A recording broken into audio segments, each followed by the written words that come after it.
मानव योनि भोग योनि नहीं है, योग योनि है।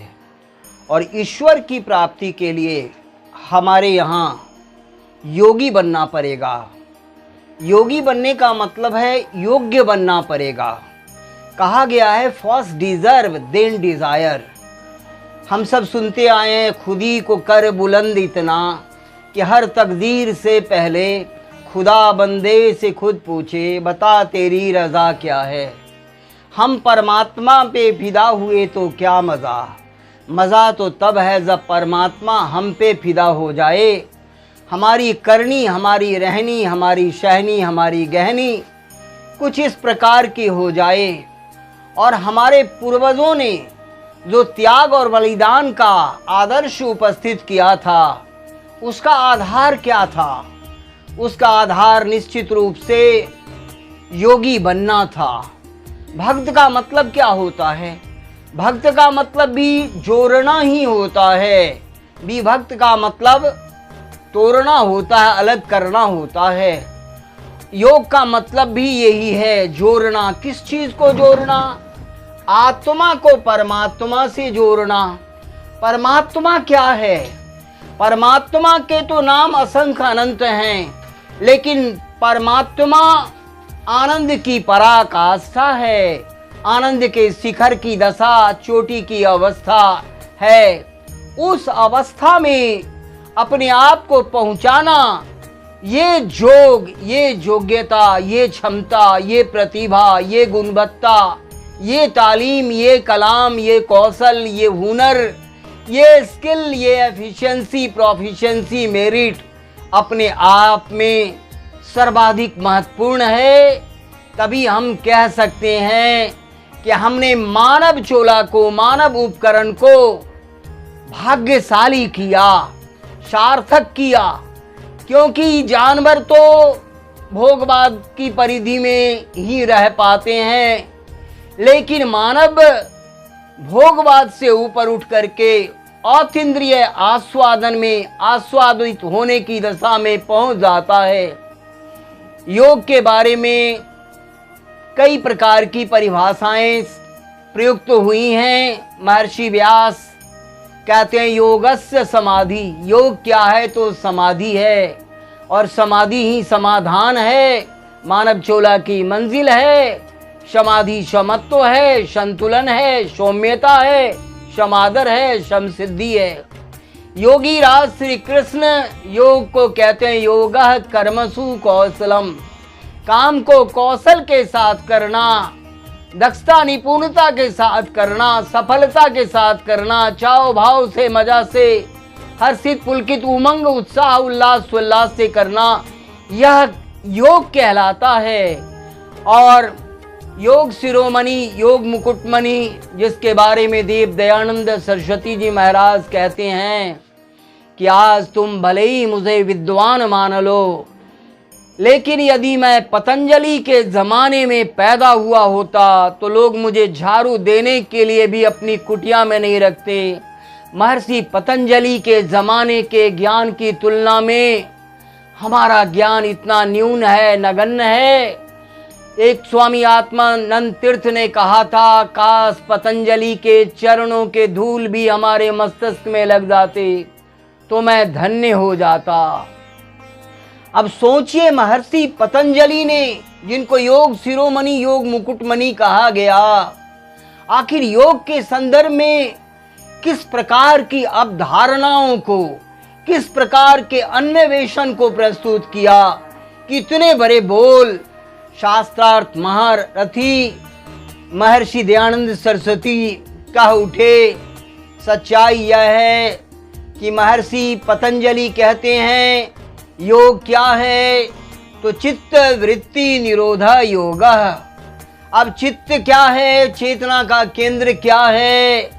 वृत्ति क्या है? निरोध क्या है? ये हमें समझना पड़ेगा। चित्त कहते हैं चेतना के केंद्र को, वृत्ति कहते हैं विचार के तूफान को, विचार के प्रवाह को। और 5 प्रकार की वृत्तियां हैं। प्रमाण वृत्ति, उसके बाद विपर्य वृत्ति, और उसके बाद विकल्प वृत्ति, और उसके बाद निद्रा वृत्ति, और उसके बाद बारी आती है स्मृति वृत्ति की। ये 5 वृत्तियां हैं और वृत्तियों को नियंत्रित किया जाता है, अनुशासित किया जाता है, व्यवस्थित किया जाता है। वृत्ति को बहुत सारे लोग निरोध का अर्थ रोक देना कहते हैं, रोकना संभव भी नहीं है। नियंत्रित कर लेना, एनर्जी है तो उसको आप खत्म नहीं कर सकते हैं, व्यवस्थित कर सकते हैं, डायरेक्शन दे सकते हैं, मेथड प्रदान कर सकते हैं, उसको सिस्टम में ला सकते हैं। न मैटर को खत्म कर सकते हैं, न एनर्जी को खत्म कर सकते हैं। तो थॉट भी जो है, विचार का प्रवाह भी जो है, वृत्तियां भी जो है, उसको खत्म नहीं कर सकते, रोक नहीं सकते, व्यवस्थित कर सकते हैं। और व्यवस्थित करने के लिए जो मार्ग महर्षि पतंजलि ने बताया है वो गजब ढा दिया है। वो कहते हैं 5 यम। अब 5 यम में अहिंसा, सत्य, अस्तेय, ब्रह्मचर्य, अपरिग्रह, इसको 5 यम कहते हैं और महाव्रत कहते हैं। फिर इसके बाद कहते हैं 5 नियम। 5 नियम में कहते हैं शौच, संतोष, तपस, स्वाध्याय, ईश्वर प्रणिधान, इसको भी महाव्रत कहते हैं। और दोनों को महाव्रत इसलिए कहते हैं कि हर देश में, हर काल में इसका अनुपालन होना चाहिए, इसलिए इसको महाव्रत की संज्ञा दी गई है। और उसके बाद बारी आती है आसन की। सुखपूर्वक बैठने का नाम आसन है।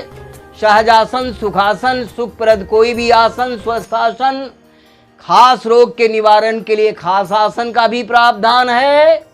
लेकिन मंजिल जो योग की है, समाधि की, वृत्तियों के निरोध और नियंत्रण की, उसके लिए सहजासन, सुखासन कोई भी आसन उपयुक्त है, प्रयुक्त है। पद्मासन, सिद्धासन कोई भी।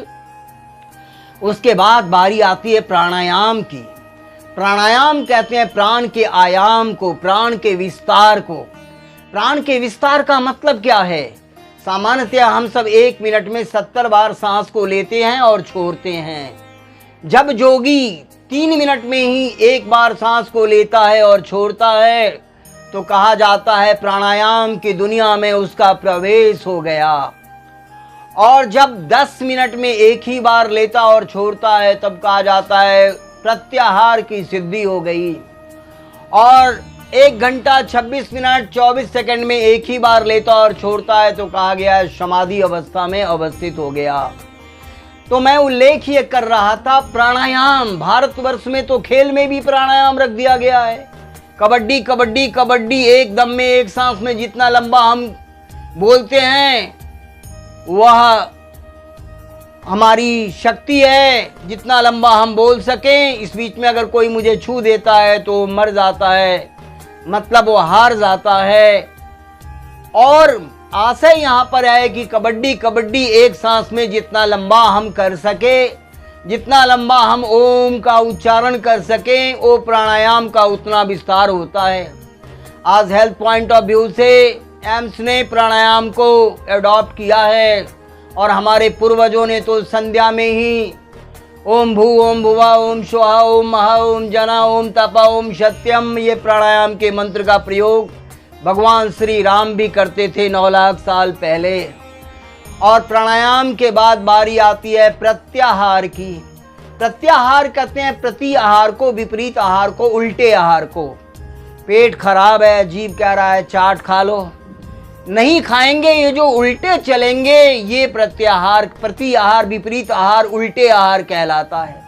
रदरफोर्ड रसायन शास्त्र के वैज्ञानिक हुए हैं, वो कहा करते थे नींद लगे तो मत सो, आलस हो तो काम करो, ईर्ष्या हो तो दान करो, भूख लगे तो मत खाओ, ये उल्टे चलो, ये प्रत्याहार है। ये 5 यम नियम, आसन, प्राणायाम, प्रत्याहार बहिर्मुखी साधना कहलाते हैं। और इसके आगे जो है धारणा, मन का अंतर्देश में स्थिर होने का स्टार्टिंग पॉइंट का नाम है धारणा। उसमें जब एक ताणता, एक सारता की स्थिति हो जाती है तो वह कहलाता है ध्यान, और उसमें जब पूर्णता हो जाती है तो वह कहलाता है समाधि।